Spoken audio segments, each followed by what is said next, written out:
Shalom saudaraku, puji syukur kepada Kristus Tuhan dalam anugerahnya. Di masa pandemi COVID-19 ini kita masih diperkenankan Tuhan memasuki awal bulan Desember di minggu Advent pertama.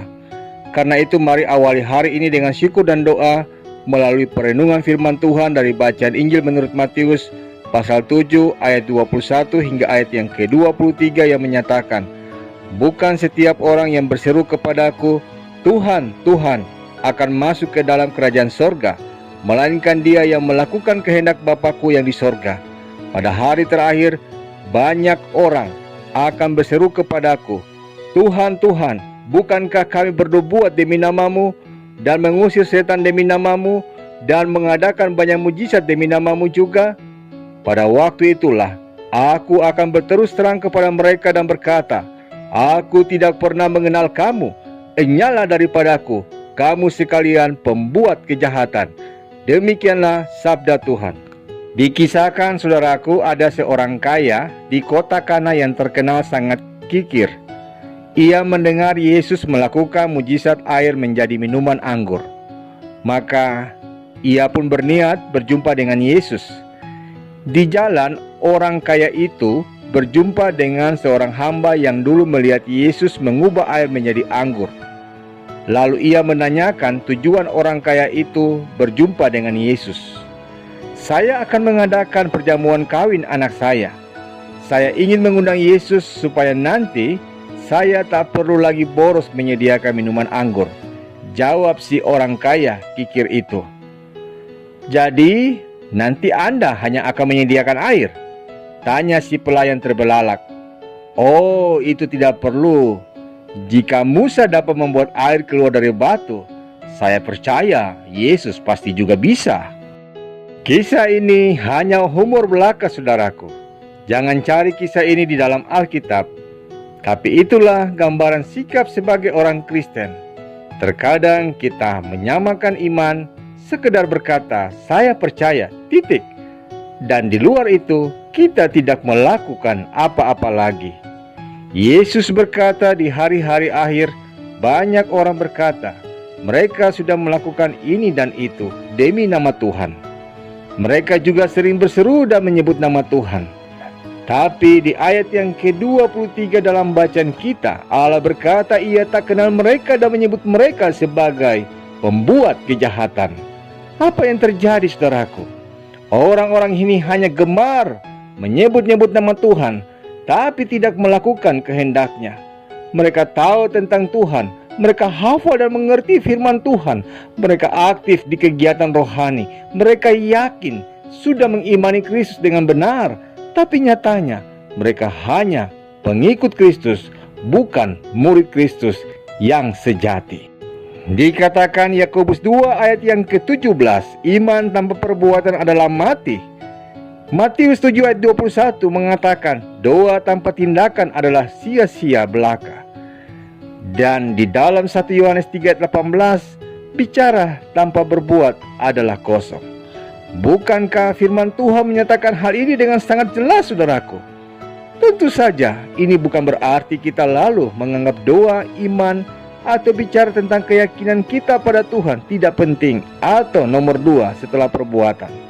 Keduanya adalah sama-sama penting dan sama-sama harus dilakukan. Tindakan kita yang berjalan menurut iman dan ketaatan akan perintah Tuhan adalah bukti dan wujud bahwa kita percaya akan kuasanya. Acap kali saudaraku, banyak orang Kristen menyamakan iman dengan perasaan. Mereka merasa sudah menjadi murid Kristus, padahal iman mereka bukan pada Kristus, melainkan dari perasaan atau ambisi-ambisinya sendiri. Orang yang tak bisa membedakan perasaan dengan iman juga merasa sudah melakukan apa yang harus dilakukan seorang murid Kristus. Tapi ironisnya, Kristus tak mengenal mereka. Sekali lagi saudaraku, iman bukan perasaan. Fokus dari iman seharusnya adalah kehendak Kristus, bukan yang lain. Jadi, untuk melihat apakah kita sudah beriman atau belum, cukup lihat apakah yang kita lakukan sudah sesuai kehendaknya. Ya, jangan sampai kita sekedar menjadi pengikut Yesus. Kita sekedar suka padanya, suka membaca firman-Nya, suka ikut kegiatan yang mengatasnamakan namanya, tapi enggan melakukan kehendak-Nya atas hidup kita. Orang Kristen, saudaraku, bukan hanya sekedar pengikut Kristus, tapi ia adalah murid Kristus. Ini bukan soal perasaan kita, melainkan tentang bagaimana Kristus melihat kita, perbuatan kita, dan hidup kita. Karena itu, janganlah hanya berhenti sebagai pengikut Kristus, tapi jadilah murid Kristus. Karena Yesus tidak mencari seorang fans, tidak mencari seorang pengikut, tetapi ia mencari seorang pengikut yang mau menjadi murid-Nya. Karena itu, saudaraku, ingatlah dua hal ini, bahwa menjadi pengikut Yesus bukan tentang perasaan kita, tapi apakah hidup kita sudah sesuai dengan kehendak-Nya. Dan hidup setia di masa-masa sulit adalah hal yang membedakan antara sebagai pengikut dan murid Kristus yang sejati. Pertanyaannya adalah, apakah kita hanya sebagai pengikut ataukah sebagai murid Kristus yang sejati?